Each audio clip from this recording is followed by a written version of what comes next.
Good morning students. कल topic बीच में ही रह गया था, आगे एक्सप्लेनेशन दे रही हूँ। Variation of vapour pressure with rise in temperature can be expressed graphically bye plotting curve between boiling point and temperature. कल मैंने आपको बताया था कि अगर हम इनिशियल टेम्परेचर फाइनल टेम्परेचर में से इनिशियल माइनस कर देंगे तो हमारे पास चेंज इन टेम्परेचर आ जाएगा। हमें पता चल जाएगा कि कितना टेम्परेचर चेंज हुआ है, इंक्रीज हुआ है। From small range of concentration, the rise in temperature is directly proportional to the decrease in vapor pressure. Since for dilute solution, decrease in vapor pressure is directly proportional to molality. तो delta TB is directly proportional to molality. Delta TB is equal to kbm. kb क्या है? Elevation constant. It may be defined as elevation in boiling point for 1 mole of solution, that is a solution containing 1 gram mole of solute dissolved in 1000 gram of the solvent. According to Raoult's law क्या है? Delta TB is directly proportional to mole fraction XB. Delta TB क्या आ जाएगा? KB XB, इसको हमने मान लिया 1. XB की value put कर दो, XB Na over Na plus NB. NB is very very small, तो Na ओवर XB निकालना है तो NB over Na plus NB. NB is very very small in a solution, तो NB ओवर Na आ गया. तो NB over Na निकालना है तो कैसे निकालेंगे? KB into NB over Na, KB into WB over M में,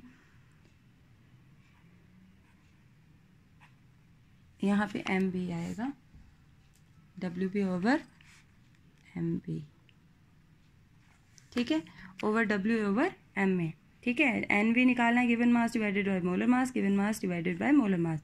if NB makes the solute are dissolved in 1000 gram और kilogram of the solvent, then NB over WA represent molality. तो NB over WA क्या represent करता है? Molality. तो molality कैसे निकालेंगे? Delta TB is equal to KB into NB into MA over WA. Delta TB is equal to MA into KB divided by M, where M is NB over WA, molality, ठीक है. Determination of molar mass कैसे calculate करेंगे? Delta TB is equal to KBM, M की value put कर देंगे. M की value क्या है? WB into 1000, MB into WA, WB over MB, WA over MA, ठीक है. तो 1000 क्योंकि मोलैलिटी क्या होती है? मोलर मास कैलकुलेट करना है, तो MB कैसे कैलकुलेट करेंगे? KB into WB divided by delta TB into WA. ये इन ग्राम्स है, ये इन किलोग्राम्स है. नेक्स्ट है, मान लो आपको क्वेश्चन आता है 18 gram of glucose dissolve in 1 kg of water in a sauce pan. At what temperature water boils under 1.013 bar pressure, given KB for water दे रखा है. आपको टेम्परेचर दे रखा है, आपको KB दे रखा है और आपको 1 kg ऑफ और ग्लूकोज का गिवन मास दे रखा है, dissolve in 1 kilogram of water solvent का मास दे रखा है. तो कैसे निकालेंगे? गिवन आपको KB दे रखा है, WB WA MB दे रखा है, पुट कर दो वैल्यूज, आपको डेल्टा TB यहाँ से कैलकुलेट हो जाएगा. कितना आ गया? 0.052. अब आपने एलिवेशन इन बॉइलिंग पॉइंट निकालना है, तो टेम्परेचर कितना बॉइलिंग पॉइंट होता कितना है? 373. उसमें क्या ऐड कर दोगे? Change in temperature. आपके पास आ गया कि जब हमने नॉन वोलेटाइल सोल्यूट डाला तो टेम्परेचर इतना इंक्रीज हुआ. नेक्स्ट है, the boiling point of benzene is 353.23 Kelvin when 1.80 gram of non-volatile solute was dissolved in 90 gram of benzene. The boiling point raises to 354.11 Kelvin. Calculate the molar mass of the solute. KB दे रखा है, आपने अब KB भी दे रखा है, WA delta TB दे रखा है, आपने MB कैलकुलेट करना है. तो इस तरीके से आ जाएगा. तो MB क्या आ जाएगा? कैलकुलेट करने के बाद आपके पास MB आ गया 57.5 ग्राम मोल इन बार.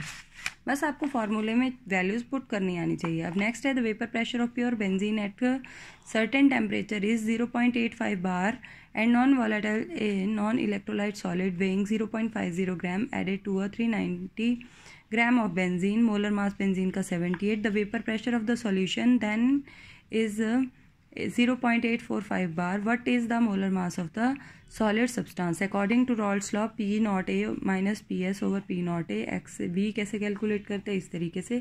WB WA दे रखा है, PA दे रखा है, P naught A दे रखा है. वैल्यूज पुट कर दो, इधर वाली इधर पुट कर दी. तो MB कैलकुलेट करना है. ये सारी वैल्यूज को जब आप कैलकुलेट करोगे तो MB आपके पास कितना आ जाएगा? 170 ग्राम मोल इनवर्स, ठीक है. नेक्स्ट है, calculate the mass of a non-volatile solute which should be dissolved in 140 gram of acetone to reduce its vapor pressure to 80%.